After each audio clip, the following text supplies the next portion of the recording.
السلام علیکم ورحمۃ اللہ وبرکاتہ. نحمده ونصلی علی رسوله الکریم اما بعد فاعوذ باللہ من الشیطان الرجیم بسم اللہ الرحمن الرحیم رب اشرح لی صدری ویسر لی امری واحلل عقدۃ من لسانی یفقهوا قولی. قل هل يستوي الذين يعلمون والذين لا يعلمون. حدیث نمبر 320. باب نام نہیں بتایا. حدثني عبد الله بن محمد الجعفي حدثنا ابو احمد الزبيري حدثنا عبد الرحمن بن الغسيل عن حمزة بن ابي اسيد والزبير بن المنذر بن ابي اسيد عن ابي اسيد رضي الله عنه قال قال لنا رسول الله صلى الله عليه وسلم يوم بدر اذا اكثبوكم فرموهم واستبقوا نبلكم. امام بخاری کہتے ہیں مجھ سے عبداللہ بن محمد جوفی نے بیان کیا، کہا ہم سے ابو احمد زبیری نے، کہا ہم سے عبد الرحمن بن غسیل نے، انہوں نے حمزہ بن ابی اسید سے اور زبیر بن منذر بن ابی اسید سے، انہوں نے ابو اسید مالک بن ربیعہ سے، انہوں نے کہا یعنی مالک بن ربیعہ نے کہا قال لنا رسول اللہ صلی اللہ علیہ وسلم، فرمایا ہم سے رسول اللہ صلی اللہ علیہ وسلم نے یوم بدر، بدر کے دن، اذا اکثبوکم، جب وہ تمہارے قریب آ جائیں، یعنی ادنو منکم، فرموہم، تو انہیں تیر مارو، واستبقوا نبلکم، اور اپنے تیر بچا کے رکھو. اگلی حدیث بھی اسی معنی کی ہے. حدثنی محمد بن عبد الرحیم حدثنا ابو احمد الزبیری حدثنا عبد الرحمن بن الغسیل عن حمزة بن ابی اسید والمنذر بن ابی اسید عن ابی اسید رضی اللہ عنہ قال قال لنا رسول اللہ صلی اللہ علیہ وسلم، ہمیں رسول اللہ صلی اللہ علیہ وسلم نے فرمایا یوم بدر، بدر کے دن، اذا اکثبوکم یعنی اکثروکم، جب وہ تم پر ہجوم کرے، یعنی اکثبوکم کا یہاں معنی کیا کیا گیا؟ اکثروکم یعنی کثرت سے آئے تمہارے پاس، فرموہم تو تیر مارو ان کو، واستبقوا نبلکم اور اپنے تیر بچا کر رکھو. ان دو احادیث کے معنی ملتے جلتے ہیں. اس میں رسول اللہ صلی اللہ علیہ وسلم نے اپنے صحابہ کو جنگ کرنے کا اور جنگ میں جو بہترین طریقہ اختیار کیا جا سکتا ہے دشمن پر حملہ آور ہونے کا، اس کا طریقہ بتایا ہے. بہت ہی حکمت کی بات ہے اس میں. آپ نے فرمایا کہ اپنے تیر جلدی جلدی نہیں مارو، دور سے نہیں مارو کہ تم جوش میں آ گئے ہو اور بس نیکی کا کام کرنا چاہتے ہو اور بے سوچے سمجھے تم تیر چلا دو. جب دشمن تم سے دور ہوگا، فاصلے پر ہوگا، تو کیا ہوگا؟ تم تیر مارو گے تو وہ صحیح نشانے پر لگیں گے نہیں. جلدی جلدی مارو گے تو وہ سارے تیر ختم ہو جائیں گے، تمہارے پاس کچھ بچے گا نہیں، اور اس طرح تم کامیاب نہیں ہوگے. تو موقع خواہ کیسا ہی کیوں نہ ہو، انسان کو جذبات میں آ کر فیصلے نہیں کرنے چاہیے، ٹھنڈے دل سے سوچنا چاہیے، سوچ سمجھ کر اقدام کرنا چاہیے. اور کتنی خوبصورت بات یہاں کی گئی کہ تم ان کو قریب آنے دو، یعنی دشمن اگر دور ہے تو دور ہے، تمہیں کیا کہہ رہا ہے؟ جب قریب آئے گا اور تم پہ حملہ آور ہوگا اور کثرت سے آ جائیں گے، کیونکہ اکثبوکم کے یہاں دو معنی کیے گئے نا، ایک ان کا قریب آنا اور ایک یہ کہ ان کا ہجوم کرنا. جب وہ تم پر ہجوم کرنے لگیں گے تو پھر اس وقت تم اپنا تیر چلانا اور اپنے تیر بچا کے رکھو. اس وقت بھی ضرورتاً تیر استعمال کرنا، صرف مارتے نہیں چلے جانا اندھا دھند. کس قدر عقل مندی کی بات ہے. آپ دیکھیے کہ یہ آپ کی تعلیم یا آپ کا یہ فرمانا جو تھا، یہ میدان جنگ میں اپنے لوگوں کو ایک حکمت کی بات سکھانا اور سمجھانا تھا. کبھی آپ کو کسی کراؤڈ میں جانے کا اتفاق ہوا جہاں بہت سے لوگ جمع ہوں اور جہاں آپس میں ان کی کوئی فائٹ ہو رہی ہو؟ کبھی ہائی اسکول میں کوئی فائٹ دیکھی ہے آپ نے؟ یا کبھی کوئی ایسا موقع کہ جس میں لوگوں نے جلوس نکالا ہوا ہو یا بہت سارے لوگ ایک جگہ اکٹھے ہوں؟ اگر اور نہیں تو آپ نے حرم میں ہی دیکھا ہوگا، بہت سارے لوگ اکٹھے اندر جا رہے ہوتے ہیں، باہر نکل رہے ہوتے ہیں. جب بھی آپ بہت سارے لوگوں میں ہوں اور وہاں پر کوئی آپس کا ایسا مسئلہ ہو تو آپ دیکھیں گے کہ آپ کے اندر ایک عجب طرح کے جذبات پیدا ہونا شروع ہو جائیں گے. کیوں کہا گیا کہ عید کی نماز میں عورتوں کو بھی نکالو؟ اور اس کی حکمت کیا بتائی گئی کہ وہ مسلمانوں کی کثرت کو دیکھیں. کیونکہ عید کے دن جب مسلمان اکٹھے ہوتے ہیں تو صرف ان کو ایک جگہ اکٹھے ہوتے ہوئے دیکھنا، ان کے ساتھ کھڑے ہونا، ان کے ساتھ نماز پڑھنا، وہ دل کی کیفیت کو بدل دیتا ہے. تو اسی طرح میدان جنگ میں جب انسان غصے میں ہو، جوش جذبے میں ہو اور دشمن سامنے ہو تو انسان کیا چاہتا ہے کہ بس شروع میں ہی حملہ آور ہو اور ان کا کام تمام کر دے. لیکن صرف بہت زیادہ تیر مارنے سے یا جلدی کرنے سے کامیابی نہیں ہوتی. ہو سکتا ہے کہ ایک تیر ہی کام کر جائے اگر وہ صحیح نشانے پر بیٹھے. تو اصل چیز یہ ہے کہ انسان جو کام کرے اس کا پہلے نتیجہ دیکھے، اینڈ کو سامنے رکھ کر اپنا اقدام کرے کہ اس کی انتہا کیا ہوگی، آخر میں کیا ہوگا. اچھا آپ دیکھیے کہ اسی طرح انسان کی جو باتیں ہیں، یعنی یہ تو تیر اندازی تھی، تو میں سوچ رہی تھی کہ براہ راست تو ہم ایسی کسی سچویشن میں نہیں ہوتے تو اس حدیث پر ہم کیسے عمل کر سکتے ہیں. تو اس میں آپ دیکھیے کہ ہمارے پاس جو دلائل ہوتے ہیں کسی بھی موقع پر کسی کے ساتھ کسی آرگیومنٹ میں، ان سارے دلائل کو یکدم پیش نہیں کر دینا چاہیے. ساری انفارمیشن اکٹھی نہیں الٹ دینی چاہیے، تھوڑی تھوڑی کر کے، ضرورتاً سمجھ کے ساتھ. اب دیکھیے کہ بچوں کی تربیت میں عموماً ہم جب جذباتی ہوتے ہیں تو کیا کرتے ہیں، ہم ایک وقت میں ایک بات نہیں کرتے، انہیں قریب بٹھا کے بات نہیں کرتے، بلکہ جو ہمارے دل میں آتا ہے ہم پھر بولنا شروع کر دیتے اور اگلی پچھلی ساری باتیں وہیں کر دیتے. تو کہیں بھی آپ کو کوئی خرابی دور کرنی ہو، کسی کو کوئی بات سمجھانی ہو تو بس اتنی بات کریں جتنی ضرورت ہے، اس سے زائد نہیں، اس سے آگے نہیں، کیونکہ اس کا فائدہ کچھ نہیں. آپ اپنی باتیں گنوایا نہ کریں. جیسے بچوں کو آپ نے تلقین کرنی ہے تو ایک وقت میں بہت ساری باتیں نہیں کریں، کیونکہ اس سے کیا ہوگا، وہ ایک بھی نہیں سمجھیں گے.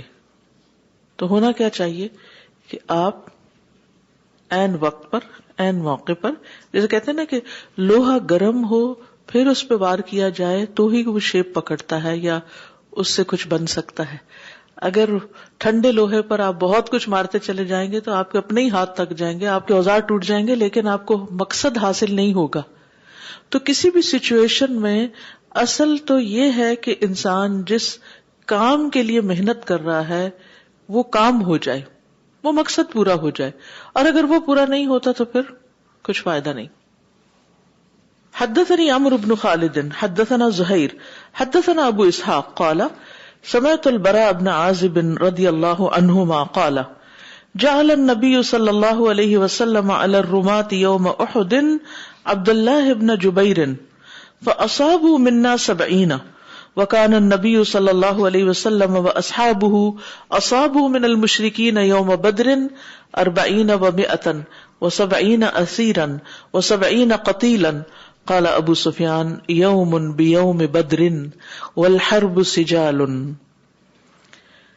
امام بخاری کہتے ہیں کہ مجھ سے عمرو بن خالد نے بیان کیا، کہا ہم سے زہیر نے، کہا ہم سے ابو اسحاق نے، کہا میں نے برا ابن عازب سے سنا، وہ کہتے تھے کہ حضرت صلی اللہ علیہ وسلم نے، یعنی برا کہتے تھے، جعل النبی صلی اللہ علیہ وسلم علی الرمات، مقرر کیا نبی صلی اللہ علیہ وسلم نے تیر اندازوں پر، یوم احد، احد کے دن، عبداللہ ابن جبیر، عبداللہ بن جبیر کو. اب آپ دیکھ رہے ہیں اس حدیث کی پچھلی حدیث کے ساتھ کیا مماثلت ہے.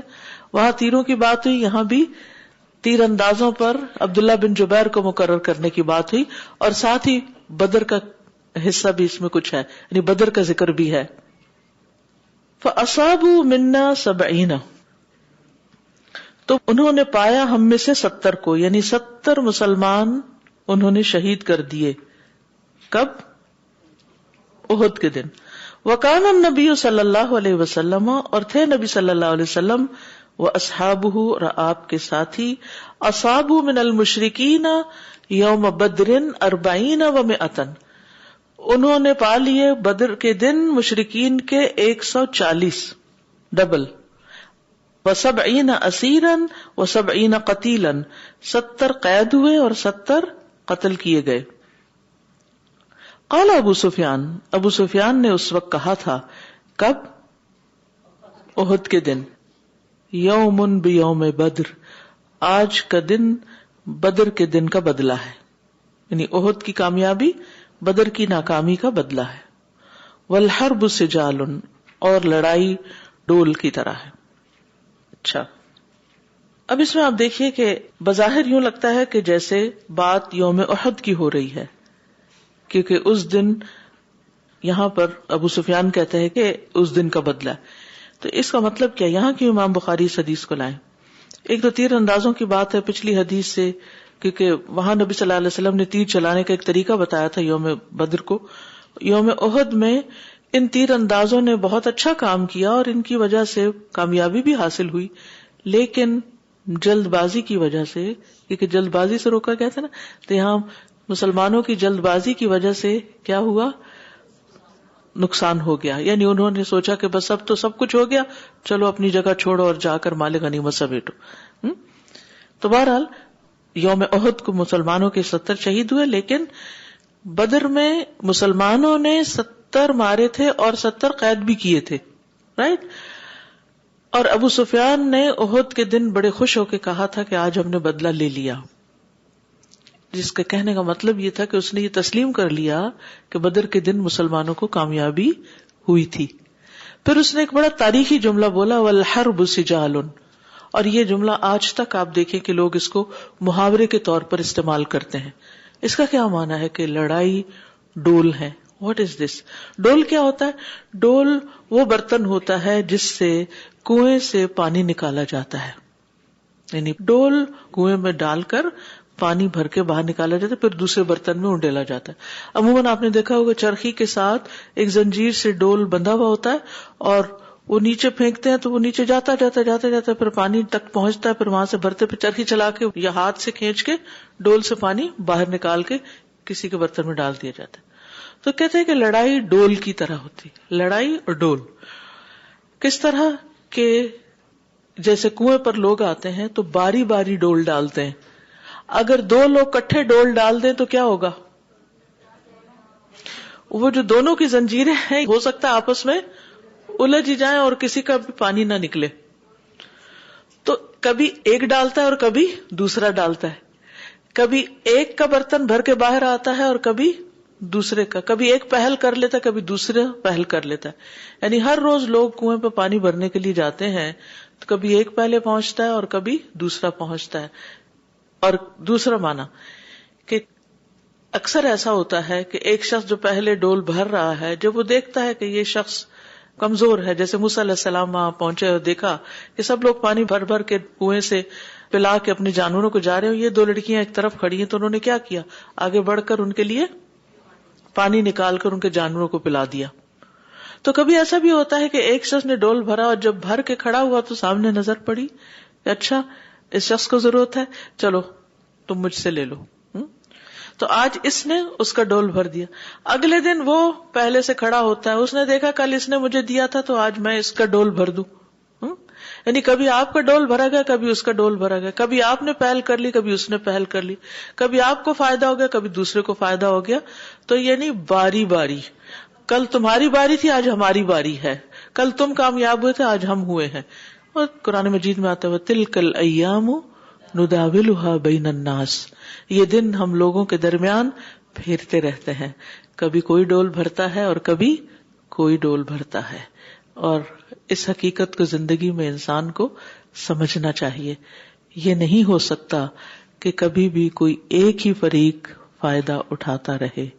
زندگی میں انسان کی کبھی لینے کی باری آتی ہے اور کبھی دینے کی باری آتی ہے. کبھی انسان کو کچھ ملتا ہے اور کبھی انسان کچھ کھو دیتا ہے، لیکن ان تمام حالات میں جب ملے تو شکر ادا کرے، اور جب ہاتھ سے کوئی چیز جائے تو صبر کرے. یہی سکھانا مقصود ہے.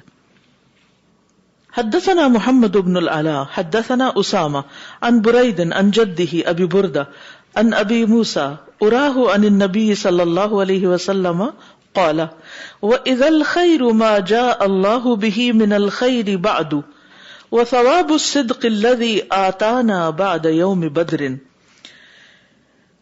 امام بخاری کہتے ہیں کہ ہم سے محمد بن العلاء نے بیان کیا، کہا ہم سے ابو اسامہ حماد بن اسامہ نے، انہوں نے برید سے، انہوں نے اپنے دادا ابو بردہ سے، انہوں نے ابو موسیٰ اشعری سے، انہوں نے کہا ابو موسیٰ اشعری نے ان ابی موسیٰ اراہو میں سمجھتا ہوں. اراہو کا لفظی معنی ہوتا ہے دکھایا گیا ہے اس کو مجھے، تو مطلب یہ کہ میرے خیال میں نہیں، مجھے یہ بات یوں نظر آتی ہے. ان النبی صلی اللہ علیہ وسلم، نبی صلی اللہ علیہ وسلم سے، قال آپ نے فرمایا وَإِذَا الْخَيْرُ اور جو خیر ما جاء اللہ بہ جس کو اللہ لایا، من الخیر خیر میں سے، بعد اس کے بعد، یعنی آپ نے خواب میں دیکھا خیر کا لفظ، تو اس کی تعبیر کیا کی کہ اللہ تعالیٰ نے مسلمانوں کو احد کے بعد فتح عطا کی، خیر عطا کی. وثواب الصدق اور سچائی کا ثواب، اخلاص کا ثواب، الذی آتانا بعد یوم بدر ہمارے پاس آیا ہے، جو بدر کی لڑائی کے بعد اللہ نے ہمیں دیا ہے. یعنی آپ صلی اللہ علیہ وسلم کو اللہ تعالیٰ نے احد کے بعد بھی فتوحات عطا کی تھی. یعنی اگرچہ احد میں مشرکین کو فائدہ ہوا کسی حد تک اپنے مقصد میں کامیاب ہونے کا، لیکن اس کے بعد بھی اللہ سبحانہ تعالیٰ نے مسلمانوں کو مختلف مواقع پر فتوحات عطا کی. نبی صلی اللہ علیہ وسلم نے خواب میں ہجرت کا مقام دیکھا تھا، اور یہ بھی دیکھا تھا کہ آپ نے ایک تلوار 2 دفعہ چلائی ہے. تو امام بخاری کے یہاں اس حدیث کو لانے کا مقصد یہ ہے کہ اللہ سبحانہ تعالیٰ نے بدر میں مسلمانوں کو فتح دی، پھر احد میں کچھ کامیابی نہیں ہوئی تو اس کے بعد اللہ نے پھر خیر دکھائی. سبق کیا ہے اس سے؟ کہ زندگی میں ایک دفعہ انسان کامیاب ہوتا ہے تو دوسری دفعہ ناکام بھی ہو جاتا ہے، لیکن کسی بھی موقع پر ناکامی اور کسی بھی چیز کا ہاتھ سے جانا، اس کا مطلب یہ نہیں ہوتا کہ this is end of the world, کہ اب زندگی ختم ہو گئی ہے.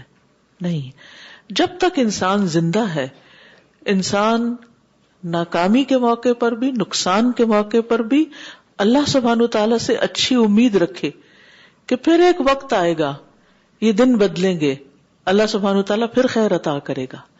تو مسلمان ہمیشہ پر امید رہتا ہے، اور یہ امید اس کی زندگی میں اطمینان اور سکون دیتی ہے، جس سے وہ یکسوئی کے ساتھ اپنے رب کی عبادت میں لگا رہتا ہے، اچھے اچھے کام کرتا رہتا ہے.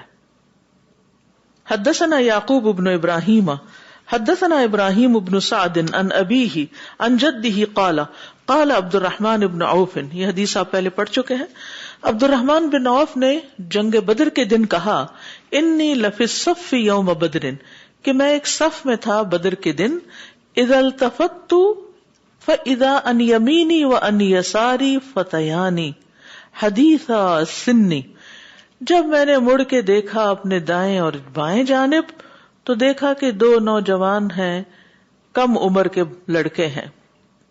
فکأنی لم آمن بمکانہما، تو مجھے ان دونوں کے وہاں ہونے سے کچھ امن نہ ہوا، یعنی مجھے بے چینی سی ہو گئی کہ یہ تو دونوں بچے میرے آس پاس کھڑے ہیں، تو یہ ہوگا کیا، میرا کیا بنے گا. یعنی ایک انسان کو ایک خوف آتا ہے نا، جب اس کے ساتھی مضبوط ہوتے ہیں کسی مشکل وقت میں، اس کی سپورٹ اسٹرانگ ہوتی ہے تو کانفیڈنٹ ہوتا ہے. جنگ بدر کا دن ویسے بھی مسلمانوں کی تعداد کم تھی اور وہ ایک پریشانی میں تھے، اور انہوں نے دیکھا اچھا ادھر بھی بچہ کھڑا، ادھر بھی بچہ کھڑا، کیا ہوگا. تو کیا ہوا، فَكَأَنِّي لَمْ آمَنْ بِمَكَانِهِمَا، ان کے کھڑا ہونے سے، ان کی جگہ ہونے سے میں کچھ امن میں نہیں تھا، میرا اطمینان جاتا رہا. اذ قال لی احدہما سرا، تو ان میں سے ایک نے چپکے سے مجھ سے کہا، من صاحبہ، اپنے ساتھی سے، یا امی، اے چچا، یعنی عبد الرحمن بن عوف کو کہا اے چچا انکل، ارنی ابا جہل، مجھے آپ ابو جہل تو دکھائیے. فقلت یا ابن اخی، میں نے کہا اے بھتیجے، وما تصنع به، تم اس کے ساتھ کیا کرو گے؟ قال عاہدت اللہ ان رأیتہ ان اقتلہ او اموت دونہ، میں نے اللہ سے وعدہ کیا ہے اگر میں نے اس کو دیکھ لیا تو میں اسے قتل کر کے رہوں گا، یا پھر میں اسے قتل کرتے کرتے خود ختم ہو جاؤں گا. اموت دونہ، یعنی یا تو اس کے ساتھ جھگڑتے میں خود مر جاؤں گا. فقال لی الآخر، تو دوسرے نے مجھ سے کہا سرن چپکے سے، من صاحبہ، اپنے دوسرے ساتھی سے چھپا کے، مثلہ اسی کی طرح، یعنی دونوں نے ایک ہی بات کی لیکن اتنی رازداری سے کی کہ دوسرے کو نہ پتا چلے، یعنی ہر شخص دل میں کیا سوچ رہا تھا کہ اس نیکی میں آگے بڑھ جاؤں. قال فما سرنی انی بین رجلین مکانہما، تو کہتے ہیں کہ ان کی باتوں سے مجھے اتنی خوشی ہوئی کہ میں دو بڑے مردوں کے بیچ میں ہوتا ان کی بجائے. یعنی پہلے تو میں سوچ رہا تھا کہ میں کہاں کھڑا ہو گیا، اور اب میں سوچ رہا تھا کہ مجھے بڑے بڑے لوگوں کی نسبت ان بچوں کا اپنے آس پاس ہونا زیادہ اچھا لگا ان کی باتوں کی وجہ سے. اب دیکھیں کہ جو یوتھ ہوتی ہے نا، اگرچہ اس کا اتنا ایکسپیرینس نہیں ہوتا لیکن ان کے جذبے اور ان کی ہمتیں جوان ہوتی ہیں اور وہ زیادہ بڑے کام کرنے کی سوچتے ہیں. جو انسان بڑا ہوتا جاتا ہے اس کی ہمت کم ہوتی جاتی ہے، کیونکہ وہ وائنڈ اپ کر رہا ہوتا ہے نا دنیا سے ایک طرح سے، تو کہتا ہے اب اور کیا نئے کام کرنے، چھوڑو. لیکن ینگ بچے جو ہوتے ہیں وہ ایکسپلور کر رہے ہوتے ہیں تو ان کے ڈریمز بڑے ہائی ہوتے ہیں کہ ہم یہ بھی کریں گے، یہ بھی کریں گے، یہ بھی کریں گے. تو کہتے ہیں کہ مجھے اس بات پہ بہت ہی اچھا لگا کہ یعنی وہ میری آرزو جو تھی وہ ختم ہو گئی. فاشرت لہما الیہ، تو میں نے ان دونوں کو اس کی طرف یعنی ابو جہل کی طرف اشارہ کر کے بتایا. فشد علیہ، تو وہ دونوں اس پر پل پڑے، اس کے اوپر جھپٹ پڑے. مثل الصقرین، دو شکروں کی طرح، یعنی جیسے وہ عقاب ہوتا ہے نا، تو وہ جیسے جھپٹتا ہے اپنے شکار پر، یہ دونوں بالکل ایسے تیز ترار عقاب کی طرح ان پہ جا پڑے. حتی ضرباہ، یہاں تک کہ ان دونوں نے اس کو مار ڈالا. وہما ابنا افراء، اور یہ دونوں نوجوان افراء کے بیٹے معاذ اور معوذ تھے. اس حدیث سے ہمیں یہ بات پتہ چلتی ہے کہ بعض اوقات ہم دوسروں کے پوٹینشیل سے یا اس کے ارادوں سے اچھی طرح واقف نہیں ہوتے تو صرف ظاہر میں اس کی خاموشی یا اس کے کم ہمت ہونے کا ایک گیس کر لیتے ہیں، یا اس کے بارے میں ہمارا جو نظریہ ہوتا ہے وہ درست نہیں ہوتا. تو کسی کے بارے میں بھی رائے رکھنے سے پہلے اس کے ساتھ معاملہ کرنا ضروری ہوتا ہے. صرف سنی سنائی بات پر کسی کے پیچھے نہیں لگنا چاہیے، ہر چیز کے لیے ایک دلیل ہونی چاہیے. ٹھیک ہے، چلیے اب اگر آپ کچھ کہنا چاہیے جی فرمائیے. السلام علیکم. وعلیکم السلام. استاذہ یہ جو آپ نے بتایا کہ موقع کی مناسبت سے اتنی بات کرنی چاہیے، تو استاذہ ہم جو مائیں ہیں ہمارے لیکچر لمبے ہی تب ہوتے ہیں جب ہم گڑے مردے اکھاڑ رہے ہوتے ہیں. یعنی اگر ہم وہ بات کریں جو اس وقت چاہیے تو وہ چھوٹی بات ہو، لیکن ہم اس کو اتنا لینتھ اور اتنا طول دے دیتے ہیں کہ پچھلی ساری باتیں یاد کرتے ہیں اور اس سے وہ پھر اثر ختم ہو جاتا ہے، نہ وہ مسئلہ حل ہوتا ہے اور نہ پچھلے مسئلے حل ہوتے ہیں، اور پھر ہم کہتے ہیں بچے سنتے نہیں. جی السلام علیکم استاذہ. یہ جو تیروں کی بات ہے اس سے سمجھ میں یہ آیا کہ مقصد پر نظر رکھ کر کام کرنا چاہیے، اور یہ پوری دنیا ایک میدان جنگ ہے. پوری دنیا جہاں اعلیٰ سے ادنا تک تیروں کے کام چل رہے ہیں، علمی میدان ہو، تجارتی میدان ہو. تجارت میں تجارت کی نفسیاتی تیر چلتے ہیں، اور علمی میدان میں مقابلے کے تیر ہوتے ہیں یا معلومات کے ہوتے ہیں وغیرہ، اور نفسیات اس کے ساتھ جڑی ہوئی ہوتی ہے. اور نبی صلی اللہ علیہ وسلم نے تربیت کا موقع اس جنگ کے موقع پر بھی کرتے رہے، تیر تک بتاتے رہے کہ کیسے کرو، کیا کرو، کب کرو. اور انہوں نے بتایا کہ موقع خواہ کیسا ہی ہو، ٹھنڈے دل سے بات کرنی ہے. عملی زندگی میں بھی باتیں بھی تیر ہوتی ہیں، خوبصورت پھول جڑیاں ہوتی ہیں، اچھی باتیں جو انسان کو پازیٹیو تھنکنگ دیتی ہیں، وہ خوبصورت تیر ہیں. لیکن موقع کے دائی کا کام کیا ہے؟ حکمت کے تیر تو وغیرہ وغیرہ. صحیح. السلام علیکم استاذہ. ابھی تک غلطیاں تو ٹھیک نہیں ہوئی، مطلب آپ سے روز سنتے ہیں، پھر جاتے ہیں، عہد کرتے ہیں، پھر پھسلتے ہیں، لیکن الحمدللہ پھسل کر جلدی سنبھلنا آ رہا ہے. مطلب ابھی تک اپنی غلطیاں نظر آنے لگی ہیں نا، پتہ چلنے لگا کہ کہاں ہم نے کیا کیا اور آئندہ ایسے نہیں کرنا. ایسے ہی تربیت ہوتی. ایک دن بھی انسان ٹھیک نہیں ہوتا. السلام علیکم ورحمۃ اللہ وعلیکم. استاذہ یہ کل بھی ذکر ہوا تھا، میں ان دونوں لڑکوں کی والدہ کے بارے میں سوچ رہی تھی کہ افرا، ایک تو حضرت امام بخاری نے بھی ان کا ذکر کیا ہے کہ ان کے بیٹے تھے، اور ان کی تربیت دیکھیں کہ بچوں کو گول دیا ہے کہ یہ تمہارا گول ہے، نبی کریم صلی اللہ علیہ وسلم کے دشمن کو ختم کرنا. یعنی ماں کا کردار واضح ہوتا ہے نا. ایک عورت کیا کر سکتی ہے؟ ایک عورت خود تو شاید تیر نہیں چلا سکتی، لیکن تیر چلانے والے تیار تو کر سکتی. السلام علیکم ڈاکٹر صاحب، میں وہی بات ریپیٹ کروں گی. مجھے یہی سمجھ آ رہی ہے آفٹر ہیئرنگ آل دس کہ سب سے زیادہ تربیت تو ہمیں اپنی ضرورت ہے، بچوں اور باقیوں کو کس چیز کی ضرورت ہے؟ کہ جب خود ہی ہمیں یہ سب کچھ نہیں کر سکتے، سو دیٹ مینس سب سے پہلے خود اتنا پیشنٹ ہو، اتنی حکمت ہو، مطلب اٹس آل اباؤٹ اس. بالکل صحیح کہا آپ نے. یعنی اگر ہمارے اپنے اندر ڈسپلن ہے تو ہم دوسرے کو ڈسپلن کر سکتے ہیں. اگر ایک چیز ہم خود اپنے اوپر نہیں کر سکتے تو دوسرے کو کیا کہہ رہے ہیں؟ جی، حدیث سے یہی حکمت سمجھ میں آتی، پوری تربیت ہے حدیث. اب دیکھیے کہ یہ جو ابو سفیان کی بات تھی نا، الحرب سجال، یہ سے بھی عام زندگی کا ایک بڑا اصول ہمیں نظر آتا ہے نا، کہ جیسے گاڑی چلاتے ہوئے بھی آپ دیکھیں، کبھی آپ کی باری ہوتی ہے اور کبھی کسی اور کی، کبھی کوئی آپ کے لیے رکتا ہے اور کبھی آپ کو کسی کے لیے رکنا ہوتا ہے. تو جب آپ کے لیے کوئی رکتا ہے اس وقت آپ بہت خوش ہوتے ہیں، لیکن جب آپ کو کسی کے لیے رکنا پڑتا ہے تو اس وقت ہم ضرور کچھ نہ کچھ بول دیتے ہیں، ہلکا پھلکا کچھ نہ کچھ کہہ ہی دیتے ہیں. تو زندگی میں ڈیفیٹ کو بھی ایکسپٹ کرنا چاہیے اور اپنی باری کا انتظار بھی کرنا چاہیے، اور دوسرے کو باری دے کر صبر بھی کرنا چاہیے اور اس کو ایکسپٹ کرنا چاہیے. اگر ہمارا رائٹ ہے کچھ تو دوسرے کا رائٹ بھی ہے. تو صرف اپنے ہی لیے خیر چاہتے رہنا اور صرف اپنے آپ ہی کو ہر جگہ آگے رکھنا، یہ کوئی اچھی ذہنیت نہیں. جی استاذہ، ہمیشہ کامیابیوں سے بھی سیکھ نہیں سکتا انسان، ناکامیوں سے بھی سیکھنا ہوتا ہے. بہت کچھ سیکھتا، فیلئر سے انسان بلکہ زیادہ سیکھتا ہے.